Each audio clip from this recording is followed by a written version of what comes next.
everybody. Judgment Day +6 in Serbia. 6 days after the introduction of the extraordinary measures, so-called state of emergency. 149 cases of coronavirus in Serbia up until this morning. One deceased patient yesterday. My condolences to the family. It was 59 years old. Father from Vojvodina, Kikinda.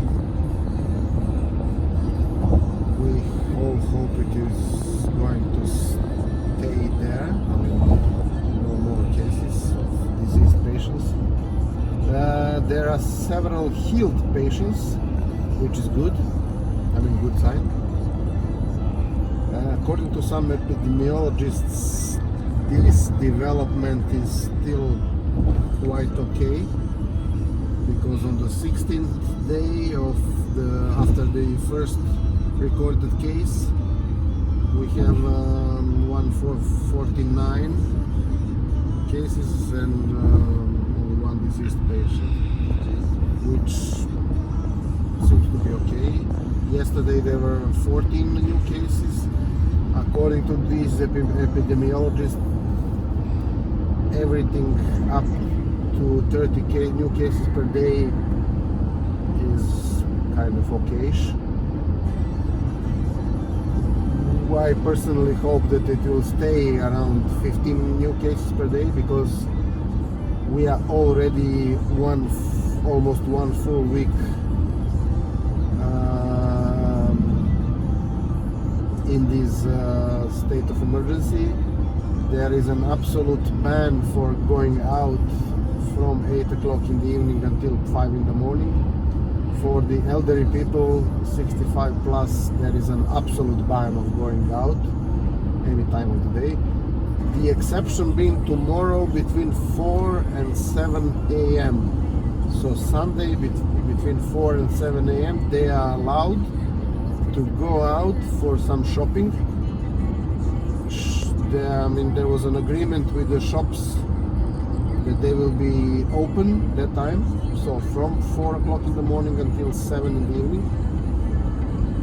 However, this will be probably just the shops nearby, because the public transportation will within city will stop functioning today 8 o'clock in the evening, whereas the intercity public transportation has already stopped yesterday. As you can see on the road, there are quite some vehicles. I mean, okay, for Saturday afternoon, this is almost a regular number of vehicles. We are exiting Belgrade the direction west, the highway towards Zagreb. We will be going to Surcin, which is one of the municipalities within Belgrade. This is the municipality where the Belgrade airport Nikola Tesla is located. The airport is closed. I mean, it's not closed. I mean, there is still cargo transport, but the passengers transport is practically non-existent. There were only few planes organized, I mean special planes organized for bringing to Belgrade some of Serbian residents that were stuck abroad in Amsterdam and in Paris. Mostly we are talking about our students that are studying there, and due to the fact that these student restaurants and student hostels have stopped working there, they didn't have anywhere to go, so they decided to go back home. And our government has organized a special plane to go and pick them up and bring them to Belgrade. They will be now going into a quarantine.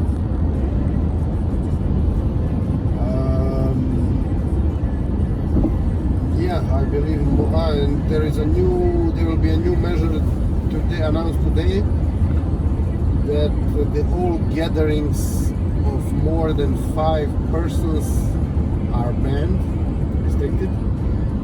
So I don't know about families that have more than 5 persons, not really sure, but I guess this would be an exception. Anyhow, families of more than 5 persons are anyhow an exception. Although to me it would be logical, I mean, to have a family of, for instance, the parents and 4 kids. I mean, 5 would be ideal, but okay. Yeah. What we are, the vehicle that we are in is the Lexus MX300H. It's a hybrid. So today we will be also kind of testing this vehicle, although we have already tested it on road. Goes very well. I mean, the vehicle is close to perfect with only a couple of flaws, but I was telling about these flaws a few days ago, actually one day before the state of emergency, as it so happened. But other than these few flaws, the vehicle is really perfect. I mean, you probably cannot see, but there is also a heads-up screen here where we can see actually only the speed, kilometers per hour, whereas in the bigger brother, the RX 450H, you also see here the engine rotation per minute, etc., etc. So there is a bit, the screen is a bit richer, but essentially what you need is the speedometer, and if there is a speed limit, it is also shown here. We are now driving in a sports mode.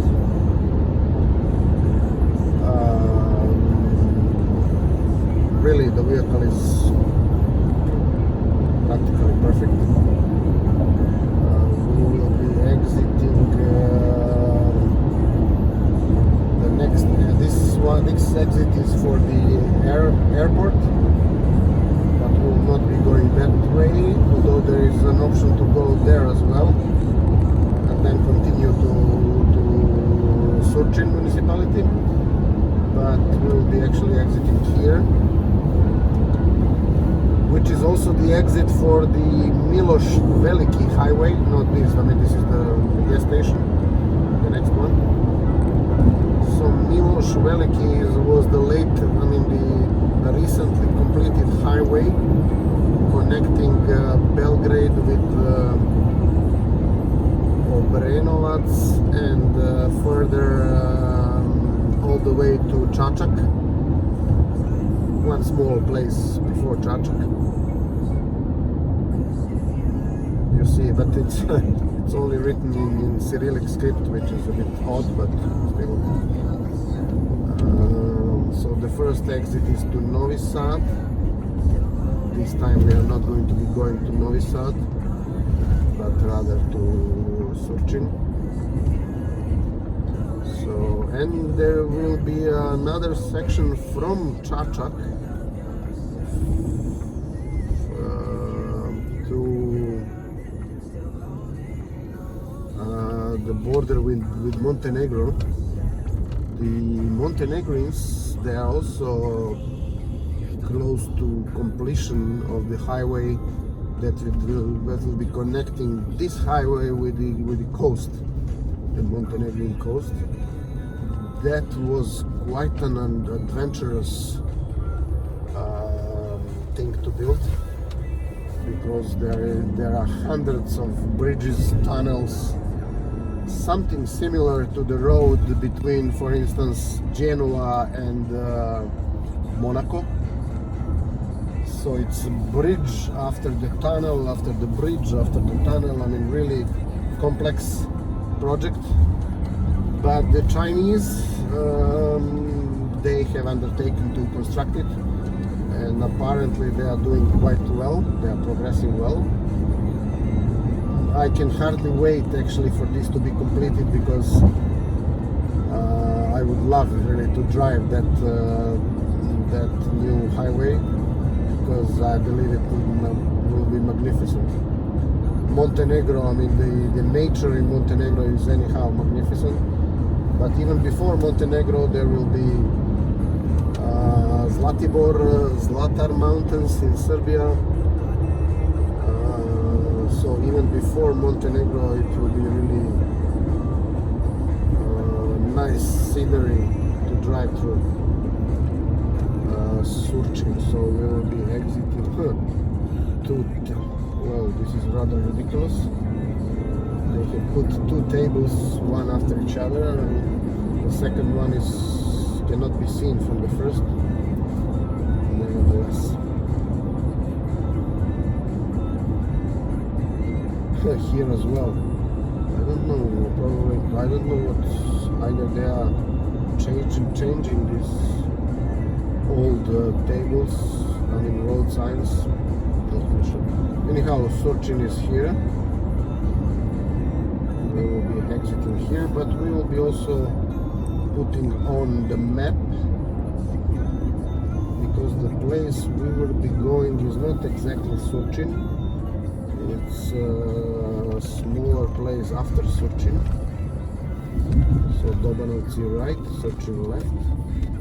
Let's see, not much traffic around here, but sports mode really, I mean, it's, although there is still the noise during the acceleration, but the vehicle is really perfect in terms of once it has accelerated, it's close to perfection.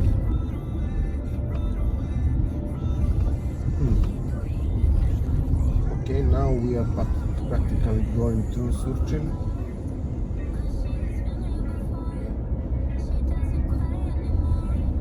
Surcin is practically typical classic example of a village. The village is the type of village that you can see in Vojvodina province. We say ušoreno, which means that there is a main street, and then there are, especially this to the left, you see this small plot of land. Although this village is not completely made according to that pattern, because there are some deviations, but in general this is how the villages in Vojvodina are organized. Whereas in the central Serbia, villages are a bit different, actually quite different, because they are usually built in the mountainous regions, unlike Vojvodina, which is completely flat. So hence the difference in the way of construction.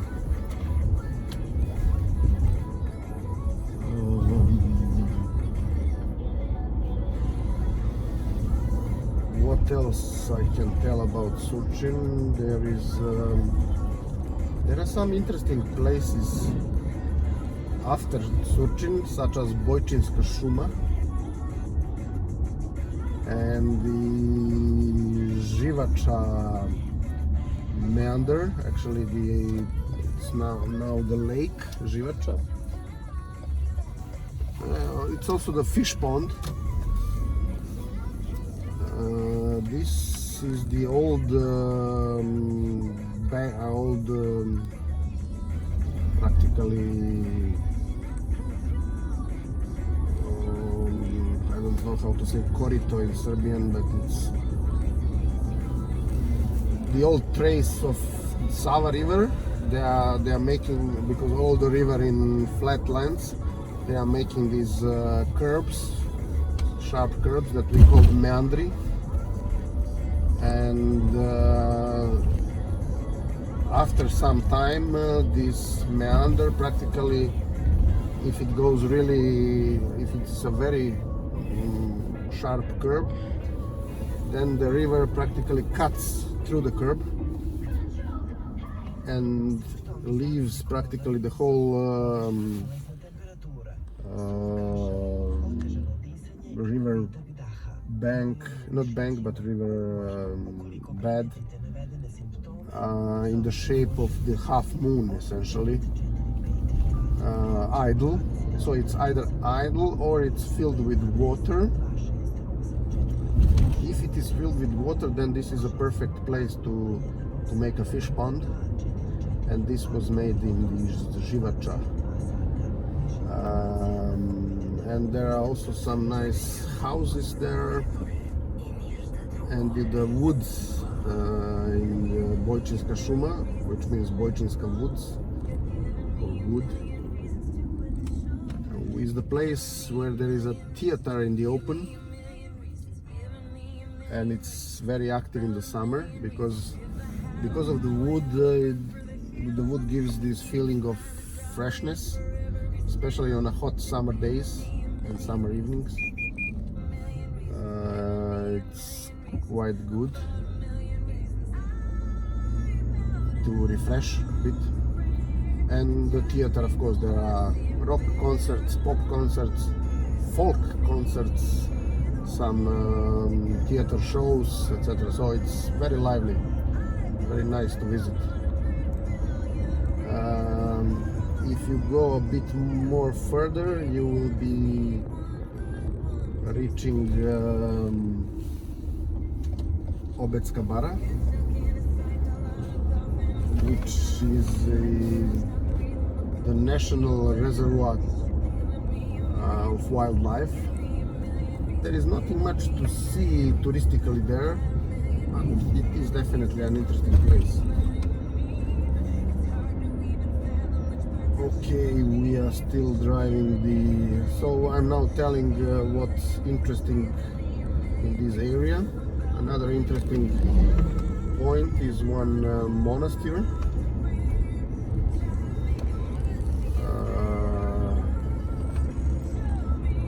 Fenek is the name. I've been there once.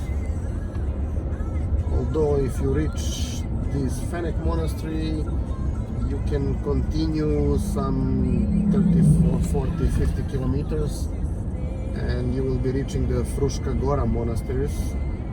Fruška Gora being the hill, just before Novi Sad, and it's famous for wine vineyards and monasteries.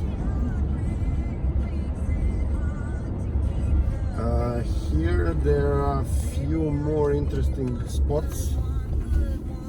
One is the Aqualand, Aqua Park in Jakovo. It's another smaller village within the municipality of Surcin, with a nice restaurant. It's a nice place for organizing wedding ceremonies and similar. And there is horse riding, how to say,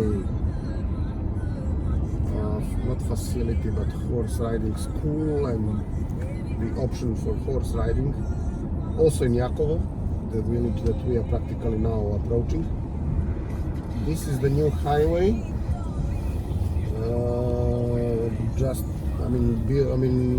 just opened 2 months ago, and I believe that there will be